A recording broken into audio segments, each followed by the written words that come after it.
Hello मैत्रिणींनो, आपल्या सर्वांची आवडती मालिका तू ही रे माझा मितवा या मालिकेच्या आजच्या शनिवार 13 डिसेंबरच्या एपिसोडमध्ये एकानंतर एक धमाकेदार ट्विस्ट आलेत आणि हा एपिसोड पाहायला खूपच मजा आली आहे. मग नेमकं असं घडलं तरी काय? तर मैत्रिणींनो, आपल्याला तर माहिती आहे की ईश्वरी ही अर्णवच्या प्रेमात वेडी झाली आहे आणि अर्णवला आपल्या मनातील भावना सांगण्यासाठी आणि त्याच्या मनात आपल्याबद्दल काय आहे हे जाणून घेण्यासाठी ती खूप अधीर झाली आहे. पण अर्णवला काहीच समजत नाही आहे. त्यामुळे ईश्वरीची खूप चिडचिड होतीये. ईश्वरी अर्णववर चिडलीये. तिने अर्णवशी अबोला धरलाय आणि या दोघांचा हा लुटूपुटूचा रोमांस पाहायला खूपच मजा आली आजच्या एपिसोडमध्ये. आणि एवढंच नाही तर जेव्हा मामीला समजलं की स्टोअरूममधील सगळ्या वस्तू भंगारात दिल्यात त्यावेळेस मामीचा खूप टळफाट झाला. मामीने अख्खं घर डोक्यावर घेतलं. सगळ्यांनी तिला जाब विचारला, असं काय होतं तुझं ते सामान? तर मामीला नीट उत्तरही देता येत नाहीये. ते पाहायला सुद्धा खूपच मजा आली. हे तर झालं, पण राजेशला सनसनीत मुस्काट्यात बसलीये. ज्या दादाकडून त्याने पैसे घेतले होते त्या दादाने राजेशचं मुस्काट फोडलंय आणि त्याला सांगितलंय की आता मी नाही, माझा बॉस तुझ्याशी बोलणार आणि तुझे 4 तुकडे करणार. त्यामुळे राजेश चांगलाच घाबरलाय. मग हे सगळं घडलंय तरी कसं हे जाणून घेण्यासाठी हा व्हिडिओ शेवटपर्यंत नक्की पहा. राजेश त्या स्क्रॅपवाल्याला, भंगारवाल्याला भेटतो आणि चक्क त्याची गचंडी पकडतो. त्याला म्हणतो, जास्त माजलास का?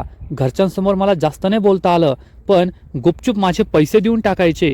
हा भंगारवाला म्हणतो, हो साहेब, तुम्ही जे म्हटले ना तसं काहीच झालं नाही. तुम्ही जे स्क्रॅपचा माल दिला त्यात कोणत्याच अँटिक वस्तू नव्हत्या, सगळं भंगारच होतं. जास्तीत जास्त मी तुम्हाला 30,000 रुपये देऊ शकतो. हे ऐकून राजेशच्या पायाखालची जमीनच सरकते आणि तो म्हणतो, हे काय बोलतोयस तू? फक्त 30,000? 4 लाखाचा माल होता, 4 लाखाचा. तर हा भंगारवाला सांगतो, तुम्ही मला फक्त सांगितलं अँटिक वस्तू आहे, त्यानंतर मी माझ्या एक्सपर्टला बोलून घेतलं. एक्सपर्टने सगळं चेक केलंय, त्या वस्तू अँटिक नाहीये. मी जास्तीत जास्त तुम्हाला 30,000 रुपये देऊ शकतो. राजेश या माणसावर खूप चिडतो आणि म्हणतो, मला शेंड्या लावतोस का? मी अख्ख्या जगाला शेंड्या लावतो आणि तू मला शेंड्या लावायला निघालाय. तर हा भंगारवाला चिडून म्हणतो, मी खरं बोलतोय आणि तुमचा माझ्यावर विश्वास नसेल ना तर आत्ताच्या आत्ता जा आणि तुमचं सगळं सामान घरी परत घेऊन जा. मला तुमचं सामान नकोय. राजेशला समजतं की खरंच त्याचं सामान अँटिक नव्हतं आणि त्याला फक्त 30,000 रुपयेच भेटणार आहे. राजेश खूप दुःखी होतो आणि नाईलाजाने म्हणतो, ठीक आहे, देऊन टाक माझे 30,000. तर हा माणूस चक्क राजेशच्या हातात 10,000 रुपयेच ठेवतो. राजेश म्हणतो, अरे आता तर 30,000 म्हटला, हे 10,000 काय देतोय? तर हा माणूस म्हणतो, त्यात बाईसाहेबांनी त्या नोकरांना नाही का 20,000 रुपये वाटले, दान केलं, मग ते 20,000 कट करून घेतले आणि हे तुमचे उरले सुरले 10,000. राजेशच्या पायाखालची जमीनच सरकते.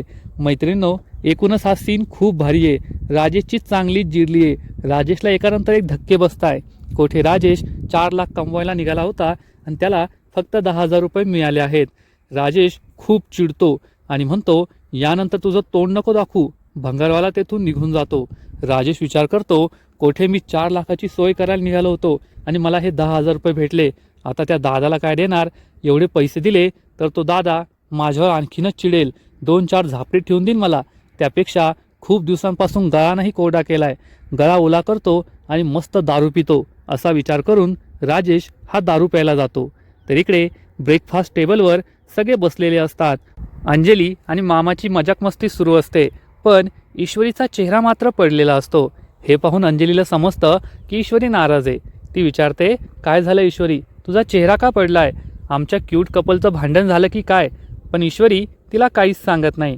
त्याच वेळेस मामी घरी येते आणि म्हणते, या मूर्ख लावण्याला किती समजावून सांगितलं पण तिने माझं ऐकलंच नाही. अंजली विचारते, काय झालं मामी, एवढी का चिडली आहे? तर मामी सांगते, त्या लावण्याला मी मेसेज केला होता की मी भेटल्याशिवाय जाऊ नको, पण तिने माझं ऐकलं नाही. मला न भेटताच ती निघून गेली US ला. आता काय करावं मला समजतच नाहीये. अंजली तिला समजावून सांगते, जाऊ दे, नको टेन्शन घेऊ. ती इतक्या घाईघाईत गेली आहे, याचा अर्थ तिचं काहीतरी महत्त्वाचं काम असेल ना, म्हणूनच ती गेली असेल. तू पाणी पी. असं म्हणून ती मामीला पाणी प्यायला देते आणि सांगते, तुला एक गंमत सांगू का? आज मी आणि राजेशने घरातील सगळ्या जुन्या वस्तू भंगारमध्ये देऊन टाकल्या. स्टोअर रूम पूर्ण खाली झाली आहे आणि ईश्वरीने सुद्धा आम्हाला खूप मदत केली. तिने तर एक भन्नाट आयडिया दिली. हे ऐकून वल्लरीच्या पायाखालची जमीनच सरकते, कारण वल्लरीने स्टोअर रूममध्येच तिची संदूक ठेवलेली असते आणि तिला हे समजतं. ती जोरात ओरडते, काय, हे काय केलं तुम्ही? तर मामीची रिॲक्शन ऐकून सर्वांनाच मोठा धक्का बसतो. मामी ही धावत पळत स्टोअरूमकडे जाते. नेमकं काय घडलंय हे कोणालाच कळत नाही. तेवढ्यात अर्णव तेथे येतो आणि अर्णव हा चक्क ईश्वरीला नाही तर अंजलीला म्हणतो, ताई मला ब्लॅक कॉफी दे. अंजलीला सुद्धा आश्चर्य वाटतं की ईश्वरी येथे असताना अर्णव माझ्याकडे कॉफी का मागतोय. ती विचारते, काय झालं अर्णव. तर ईश्वरी म्हणते, हो द्या ना ताई, तुम्हीच त्यांना कॉफी द्या, कारण ते मला काय बोलतात हे मला समजत नाही, मी त्यांना काय बोलते हे त्यांना समजत नाही. ईश्वरी आणि अर्णव या दोघांमध्ये भांडण झाले हे त्यांच्या लक्षात येतं. ईश्वरीवर अर्णव म्हणतो, ईश्वरी तू मला पॉइंट आउट करते का, काही बोलायचं असेल तर मला बोल, सरळ सरळ बोल ना. ईश्वरी चिडून म्हणते, सरळ बोललेलं तुम्हाला समजतं तरी कोठे. अंजली आणि मामा या दोघांना विचारतात, काय झालंय, तुम्ही दोघे एकमेकांशी भांडलात का, आमच्या क्यूट कपलचं भांडण झालंय का. तर इकडे मामी स्टोर रूममध्ये येते आणि तिचा बॉक्स शोधते.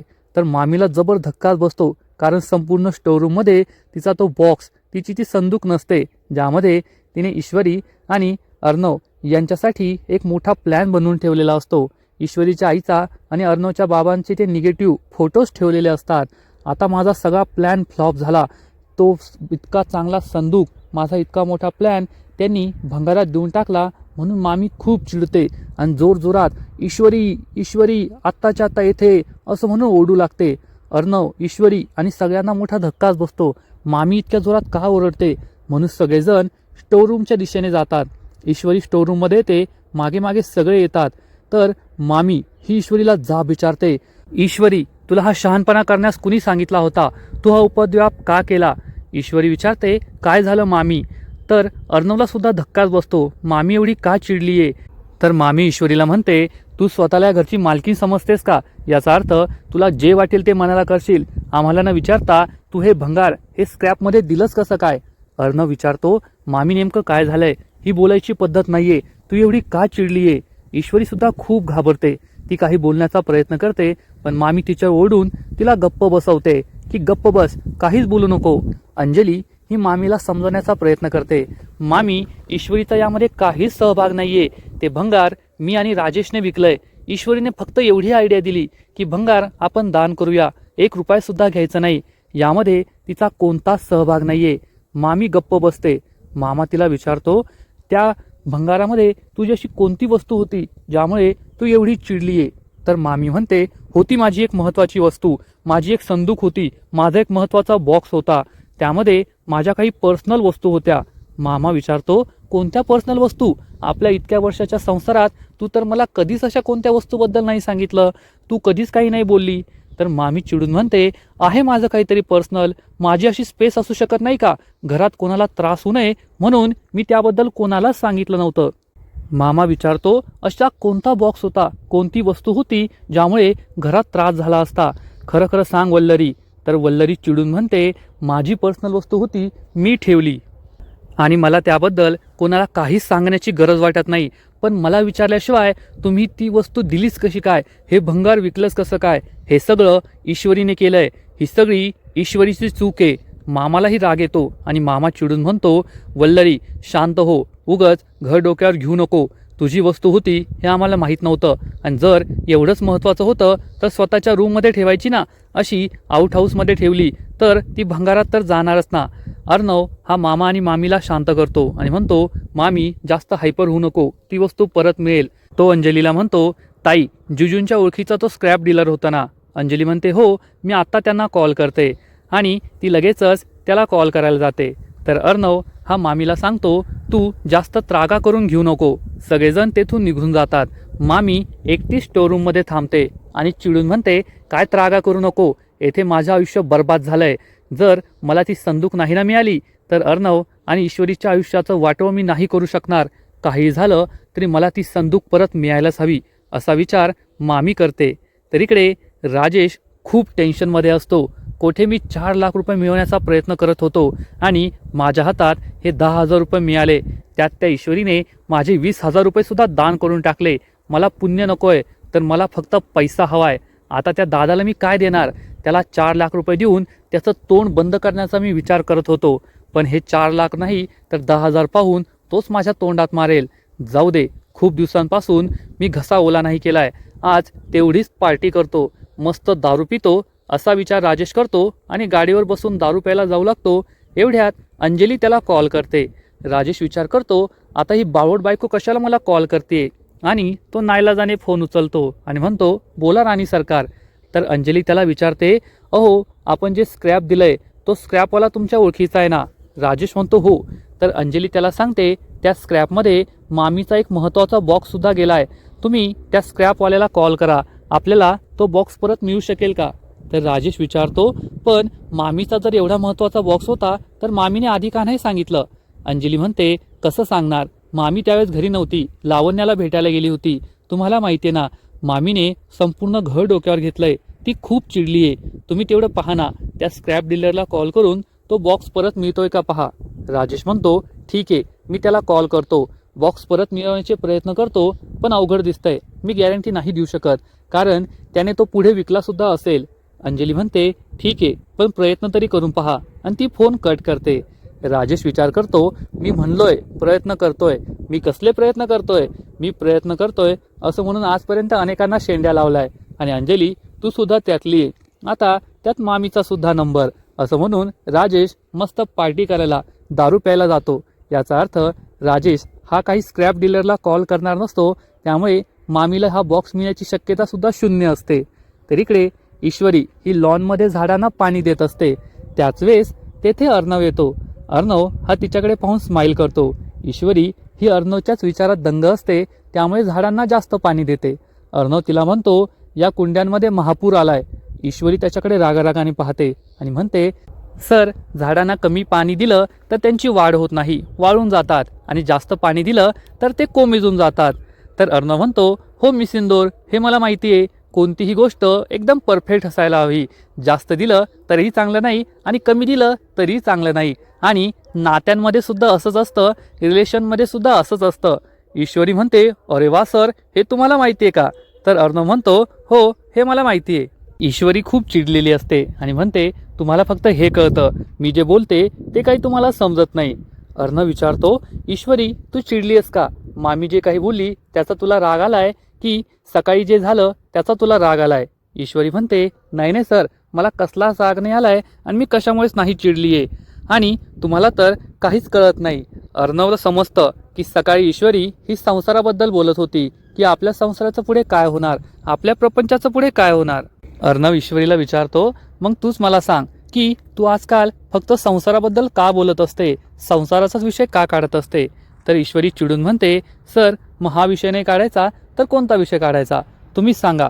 आता आपल्या संसाराचं पुढे काय होणार, प्रपंचाचं पुढे काय होणार? अर्णव विचारतो, तुला माहिती आहे का? तर ईश्वरी सांगते, हो मला माहिती आहे, तुम्ही आता त्याचं उत्तर शोधून काढा. अर्णव ईश्वरीला विचारतो, तू परत परत फक्त रिलेशनशिपबद्दलच बोलत असते. तर अर्णवला ती म्हणते, हो, मी नात्यांबद्दलच बोलत असते, तुम्हीच विचार करा मी असं का बोलते परत परत. अर्णव तिला विचारतो, पण तूच सांग ना. तर ईश्वरी त्यालाच उत्तर शोधून काढायला सांगते आणि रागाने तोंड फिरून घेते. अर्णव विचार करतो, ईश्वरीचं हे काय चाललंय, मी खरंच तिला माझ्या मनातील भावना सांगू का, मला ती आवडते, माझं तिच्यावर प्रेम आहे, हे मी तिला सांगू का, हाच विचार अर्णव करत असतो. म्हणजे मैत्रिणींनो, एकूणच आता अर्णवला सुद्धा समजायला लागलंय की ईश्वरी ही त्याच्या प्रेमात पडतीये, आणि ईश्वरी अधीर झाली आहे त्याच्याकडून तिच्याबद्दल ऐकून घेण्यासाठी, स्वतःच्या मनातील भावना त्याला सांगण्यासाठी. म्हणजेच ईश्वरीने तर ठरवलं होतं की ती अर्णवला आय लव्ह यू म्हणणार, पण त्यांचं सरप्राईज हे थोड्यात राहून गेलं. पण आता अर्णवने सुद्धा ठरवलंय की तो ईश्वरीला आपल्या मनातील भावना सांगणार, ईश्वरीला माझं तुझ्यावर प्रेम आहे हे सांगणार. म्हणजे आता एकूणच तो दिवस दूर नाहीये जेव्हा हे दोघेही एकमेकांना आय लव्ह यू म्हणतील. थोड्या वेळाने ईश्वरी नम्रताला कॉल करते. नम्रताला समजतं की ईश्वरी कंटाळली आहे, दुःखी आहे. ती विचारते, इशू काय झालंय? तर ईश्वरी सांगते, काय होणार आहे, इतक्या मोठ्या कंपनीचे CEO अर्णव सर, त्यांच्यामुळेच मी दुःखी झाली आहे. तेव्हा नम्रता म्हणते, अरे भगवान, आता काय केलंय अर्णव सरांनी? तर ईश्वरी चिडून म्हणते, मी इतका प्रयत्न करते त्यांच्या मनातील जाणून घेण्यासाठी, माझ्या मनातील त्यांना सांगण्यासाठी, पण त्यांना काही कळतच नाहीये. आता तूच विचार कर, ते इतक्या मोठ्या कंपनीचे CEO आहे, कोणाला कंपनीत ठेवायचं, कोणाला कंपनीतून काढून टाकायचं, कोणतं प्रोडक्ट लॉन्च करायचं, कोणतं नाही करायचं, हे त्यांना समजतं, पण माझ्या साध्या मनातील भावना त्यांना समजत नाहीये. तर नम्रता तिला म्हणते, ते मोठ्या कंपनीचे CEO आहे, मनकवडे नाही आहेत तुझ्या मनातलं जाणून घ्यायला. तर ईश्वरी चिडून म्हणते, नाहीयेच ते मनकवडे, नाहीतर माझ्या मनातील त्यांना केव्हाच समजलं असतं. नम्रता ईश्वरीला समजवण्याचा प्रयत्न करते. मुलांना मुलींच्या मनातील या भावना नाही समजत, आपल्यालाच त्यांना समजून सांगावं लागतं. या गोष्टीत ते थोडे बुद्धू असतात. ईश्वरी चिडून म्हणते, पण ताई मी आता अधीर झालीये, मी यापेक्षा जास्त वेळ वाट नाही पाहू शकत. नम्रता म्हणते, तू अधीर झालीये ना, मग त्यांना सगळं तुझ्या मनातील सांगून टाक, म्हणजे ते सुद्धा त्यांच्या मनातील तुला सगळं सांगून टाकतील. पण ईश्वरीला हे काही पटत नाही आणि ती चिडून फोन कट करते. नम्रताला वाटतं की आता ईश्वरीचं काही खरं नाहीये आणि ती लवकरच आपल्या मनातील सगळं अर्णवला सांगून टाकेल. दुसरीकडे मामी आकाश जवळ येते आणि आकाशला म्हणते, आकाश आत्ताच्या आत्ता माझ्याबरोबर चल, आपल्याला जायचंय, सगळे भंगारवाले शोधून काढायचे, माझी ट्रंक परत आणायची आहे. तर आकाश म्हणतो, आई काय झालंय, त्यात एवढं काय महत्वाचं आहे. मामी म्हणते, आहे माझी महत्वाची वस्तू, तुला माझ्यावर यायचंय की नाही. तर आकाश म्हणतो, नाही आई, आता मी नाही येऊ शकत, मला दादाबरोबर ऑफिसला जायचंय, खूप महत्वाचं काम आहे. हे ऐकून मामी खूप चिडते आणि म्हणते, आजकाल तू कोणतंच काम ऐकत नाही माझं, दिवसभर दादा दादा करत राहतोस, तुला माझ्याबरोबर यावंच लागेल. मला वाटलं होतं तुझ्याबरोबर मी आज सगळे भंगारवाले पालथे घालेल आणि माझा तो बॉक्स मिळून राहील, पण तू मला काही मदतच करत नाहीये. तर आकाश म्हणतो, नाही आई, मला नाही जमणार. त्यामुळे वल्लरी ही रागारागाने मामाजवळ येते आणि मामाला सांगते, अहो तो आकाश माझ्याबरोबर यायला तयार नाहीये, माझं काहीच ऐकत नाहीये. तर मामा तिला समजावून सांगतो, त्याचं बरोबर आहे, त्याला ऑफिसमध्ये महत्त्वाचं काम असेल तर तू कसा येईल, पण तुझं एवढं काय महत्त्वाचं आहे त्या बॉक्समध्ये. मामी चिडून म्हणते, आहे माझी महत्त्वाची वस्तू आणि मला तो बॉक्स हवाय. मामा तिला विचारतो, तुझ्या असं काय जोडलं गेलं त्या बॉक्सबद्दल. तर मामी सांगते, माझ्या भावना आहेत त्या बॉक्सबरोबर जोडल्या गेलेल्या. मामा हसून म्हणतो, भावना, भावना या शब्दाचा अर्थ तरी तुला कळतो का, तुला काय माहितीये का भावना कशाला खातात ते. मामी चिडून म्हणते, तुम्ही मला अक्कल शिकू नका, मला तो बॉक्स हवाय म्हणजे हवाय. मामा चिडून म्हणतो, वल्लरी खरं खरं सांग, असं काय त्या बॉक्समध्ये, नाहीतर मी जातीने त्यामध्ये लक्ष घालेल आणि मग तुला ते सगळं जड जाईल. मामी चिडून म्हणते, हो मला ह्या पोकळ धमक्या देऊ नका, मी तुमच्या धमक्यांना नाही घाबरत. असं म्हणून मामी रागारागाने तेथून निघून जाते. मामा विचार करतो, असं नेमकं काय त्या बॉक्समध्ये ज्यामुळे वल्लरी एवढी घाबरलीये, एवढी टेन्शनमध्ये. थोड्या वेळानंतर मामा हॉलमध्ये बसलेला असतो. ईश्वरी आणि अनिताताई किचनमध्ये काम करत असतात. अर्णव तेथे येतो.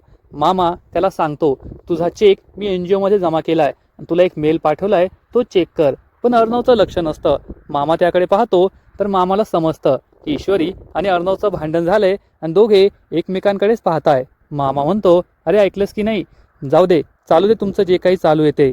मामा हा ईश्वरीशी नाही बोलायचं म्हणून मामाला जोरात म्हणतो, मामा मी ऑफिसला निघालोय बरं का. तर मामा म्हणतो, अरे मी येथे एवढ्या जोरात कशाला ओरडतोय. अर्णव त्याला इशारा करतो. मामा म्हणतो, हो कळलंय मला. तर ईश्वरी सुद्धा अनिताताईला म्हणते, अनिताताई झालाय बरं का डबा, आता मी डबा भरून देते. तर अर्णव म्हणतो, नाही नाही अनिताताई, मला डबा नकोय, आज मी दुपारच्या जेवणापर्यंत घरी येणार आहे. तर ईश्वरी चिडून म्हणते, अनिताताई काही काही लोकांना असं वाटतं की घरात तेच काम करतात, पण दुसरे लोक सुद्धा ऑफिसला जातात, कष्ट करतात, मी त्यांच्यासाठी डबा बनवलाय. तेव्हा अर्णव हा ईश्वरीकडे रागारागाने पाहत असतो. दोघे सुद्धा एकमेकांवर तर ईश्वरी त्याला थांबवते आणि म्हणते, आकाश भाऊजी हा डबा घेऊन जा, मी तुमच्या आवडीचं जेवण बनवलंय, मी मटकीची उसळ आणि वांग्याचं भरीत बनवलंय. हे ऐकून आकाशला मोठा धक्काच बसतो. आकाश म्हणतो, पण हे तर माझ्या आवडीचं नाहीये. अर्णव म्हणतो, ते माझ्या आवडीचं आहे, पण तुला ती चव नाही आवडणार. तर ईश्वरी चिडून म्हणते, अनिताताई तुम्ही दुपारपर्यंत ना यांच्या आवडीच्या उकडीच्या भाज्या बनवून ठेवा, मग त्यांना समजेल. ज्यांना उकडलेल्या भाज्या खाण्याची सवय त्यांना चांगल्या चुंगल्या जेवणाची, वांग्याच्या भरत्याची चव काय समजायची. आणि हे दोघेही एकमेकांकडे रागाने पाहू लागतात. एकूणच ईश्वरी आणि अर्णव या दोघांचंही लुटुपुटूचं भांडण खूप भारी आहे. ते पाहायला खूप मजा आली, एवढं मात्र नक्की. मैत्रिणींनो, आजचा एपिसोड तर भारी होता, परंतु तू ही रे माझा मितवा मालिकेचा पुढचा एपिसोड आणखीन भारी असणार आहे. कारण पुढच्या एपिसोडमध्ये आपण पाहू की अर्णव ठरवणार की तो ईश्वरीला आय लव्ह यू म्हणणार, तुम्हाला आवडते असं म्हणणार. मग आता अर्णवला तरी हे जमेल का, हे पाहणं खूप इंटरेस्टिंग असणार आहे. तर दुसरीकडे राजेशची मात्र चांगलीच धुलाई होणार आहे. ज्या दादाकडून त्याने पैसे घेतले तो दादा राजेशच्या सनसनीत मुस्काटात मारणार आणि मग त्याच्या बॉसला बोलवणार आणि राजेशची चांगली धुलाई करणार. मग आता राजेशचं पुढे काय होणार? पैसे मिळवण्यासाठी राजेश आणखीन काय करेल? ईश्वरी आणि अर्णव हे दोघेही एकमेकांना आय लव्ह यू म्हणू शकतील की नाही? त्यांच्या प्रेमाची गाडी ही पुढे सरकणार की नाही? हे सगळं पाहणं खूपच इंटरेस्टिंग असणार आहे. तर मैत्रिणींनो, तुम्हाला सुद्धा हे पाहायला आवडेल ना? नक्कीच कमेंट करून सांगा. आणि तू ही रे माझा मितवा या मालिकेचे असेच नवीन नवीन अपडेट तुम्हाला सर्वात आधी पाहायचे असतील, नवीन नवीन एपिसोड आणि काय घडलंय हे जाणून घ्यायचं असेल तर व्हिडिओला लाईक करा, शेअर करा, चॅनलला सबस्क्राईब करा आणि सगळ्यात महत्त्वाचं म्हणजे बेल आयकॉनवर क्लिक करा. म्हणजे या नवीन नवीन एपिसोडचे अपडेट्स नोटिफिकेशन तुम्हाला सर्वात आधी मिळतील आणि तुम्हाला ते कळतील सुद्धा. खूप खूप खूप धन्यवाद.